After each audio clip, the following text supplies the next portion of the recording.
Confucius چین کا پہلا عظیم فلسفی، سن 551 قبل مسیح سے لے کر 499 قبل مسیح کا دور۔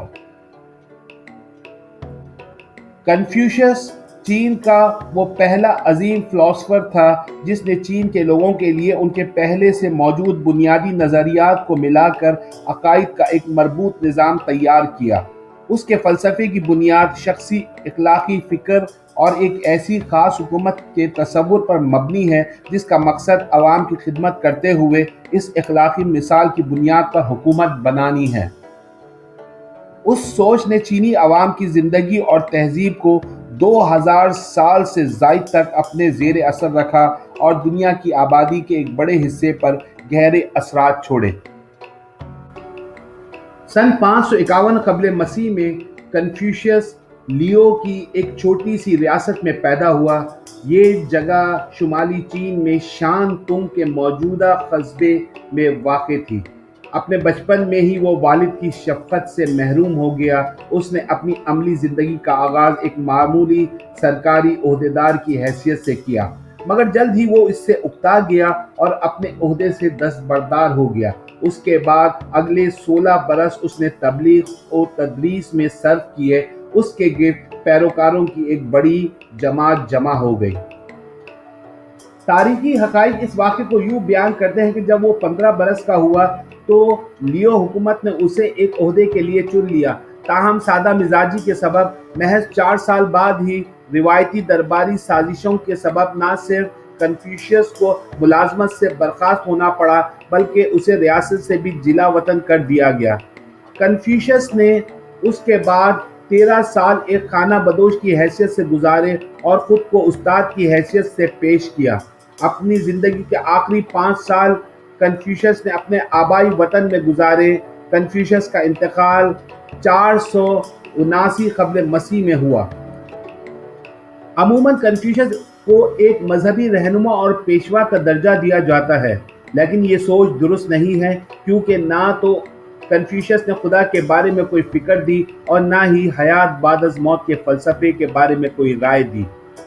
کنفیوشس نے ہر طرح کی ما بعد طبیعتی قیاس آرائیوں سے اجتناب برتا ہے، یعنی وہ بنیادی طور پر ایک بے دین فلسفی تھا اور اس کی تمام تر دلچسپی کا مرکز سیاسی انفرادی اخلاق و کردار تھا۔ کنفیوشس کے مطابق اہم فضیلتوں کے اہم درجے 2 ہیں، ایک ہے جین اور دوسرا ہے لی، اور عظیم انسان انہی سے اخلاقی روشنی پاتے ہیں۔ جین کو کہیں کہیں محبت کے معنوں میں استعمال کیا جاتا ہے، لیکن اسے دوسرے انسانوں سے محبت بھرے تعلق کے طور پر بھی زیادہ بہتر طور پر سمجھا جا سکتا ہے، جبکہ لی سے مراد آداب، رسومات، رواج، اطوار، خوش اخلاقی یعنی سماجی رویے لیے جاتے ہیں۔ کنفیوشس سے پہلے چینی معاشرے میں موجود اہم چینی مذہب کو والدین سے احترام اور خاندان سے وفاداری جیسے بنیادی انسانی رویوں کے احیا سے بڑی تقویت ملی۔ اس نے بیویوں کو اپنے خاوندوں کا احترام اور ان کی تابعداری کرنے کی نصیحت کی۔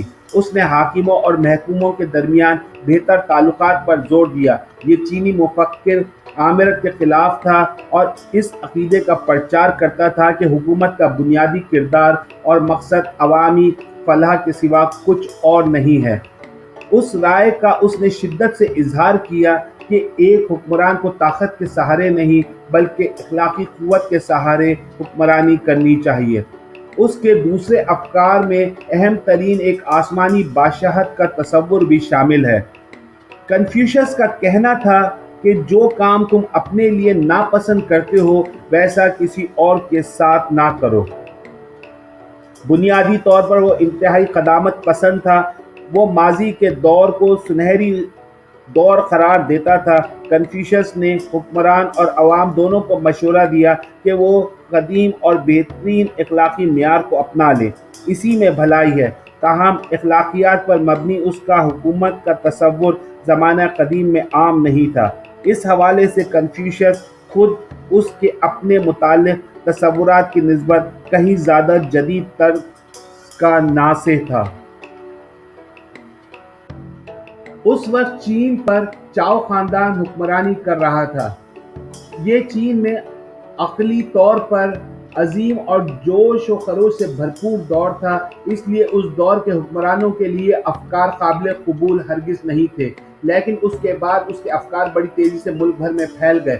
مگر چئی ان خاندان کے آغاز حکومت 2021 قبل مسیح کے بعد کنفیوشس مت کے برے دنوں کا آغاز ہو گیا۔ اس خاندان کے سب سے پہلے شہنشاہ نے چین سے کنفیوشزم کے اثرات کو ختم کرنے کی بھرپور کوششیں کی اور حال اور ماضی کے درمیان تعلق کو ختم کر دیا۔ اس نے اس کے افکار کی تعلیم کو ممنوع قرار دیتے ہوئے اس کی تمام کتابوں کو جلا ڈالا۔ یہ جابرانہ کوشش ہر طرح سے ناکام ثابت ہوئی، کیونکہ اس خاندان کے زوال کے ساتھ ہی کنفیوشزم سے وابستہ متعلقین کو بھرپور اظہار رائے کی آزادی نصیب ہوئی۔ اس لیے چین کے اگلے حکمران خاندان ہان 220 قبل مسیح سے لے کر سن 206 قبل مسیح کے دور میں چینی حکومت نے کنفیوشزم کو تسلیم کرتے ہوئے اسے سرکاری فلسفے کا درجہ دے دیا۔ ہان خاندان کے دور میں چین میں نئی روایات کو فروغ ملا، جس میں دیوانی ملازمت کے امتحانات کے ذریعے حکومت کا انتخاب کرنے کی روایت بھی شامل ہے۔ آنے والے وقت میں ان امتحانات کو کنفیوشزم کے وسیع تناظر میں کلاسیکی ادب کی فکر پر مبنی قرار دیا گیا، چونکہ معاشی کامیابی اور معاشرتی عزت و مرتبہ کے حصول کے لیے سرکاری نوکرشاہی میں کامیابی بہت اہم تھی۔ اس لیے دیوانی ملازمت کے یہ امتحانات زیادہ محنت طلب ہوتے گئے۔ اس کی مانگ بڑھتی گئی، جس وجہ سے نسل در نسل انتہائی فطین اور متحرک چینی نوجوانوں نے کئی سال اس کے فلسفیانہ نظریات کے مطالعے میں گزارے۔ کئی صدیوں تک چین کی تمام دیوانی انتظامیہ ایسے افراد پر مشتمل رہی جو کنفیوشزم سے متاثر تھے۔ یہ نظام قریب 2000 سال تک مختلف وقفوں کے ساتھ چین میں رائج رہا، یعنی 100 قبل مسیح سے لے کر 1900 سنہ عیسوی تک۔ تاہم کنفیوشزم صرف چینی انتظامیہ کا سرکاری فلسفہ ہی نہیں تھا، بلکہ اس کے عقائد اور فلسفے کو چینی عوام کی اکثریت کی حمایت حاصل تھی۔ یہ قریباً 2000 برس تک ان کی زندگیوں پر گہرے اثرات مرتب کرتے رہے۔ چین کے عوام میں کنفیوشس کے اس قدر مقبول ہونے کے چند اہم وجوہات ہیں۔ پہلی، اس کے کردار کی دو خوبیوں، اخلاص اور دیانتداری پر کسی کو شک نہیں تھا۔ دوسری، وہ مزاج کے نرم اور عملی انسان تھے۔ اس کے علاوہ دوسرے انسانوں سے کسی ایسے رویے کا تقاضا نہیں کرتا تھا جو ان کے دائرے سے باہر ہوں۔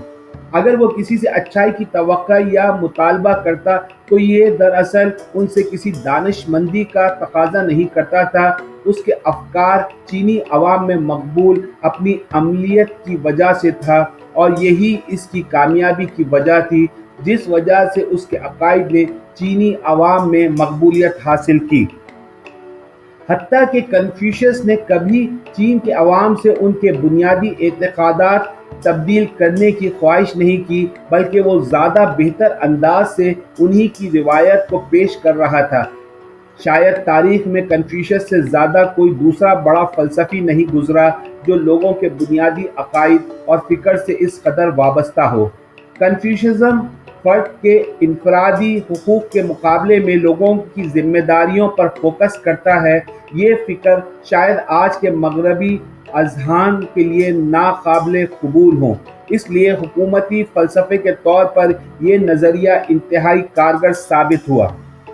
داخلی اسکول اور خوشحالی کے تناظر میں چین کے یہ 2000 سال انتہائی جامع اور مربوط طور پر نمایاں رہے۔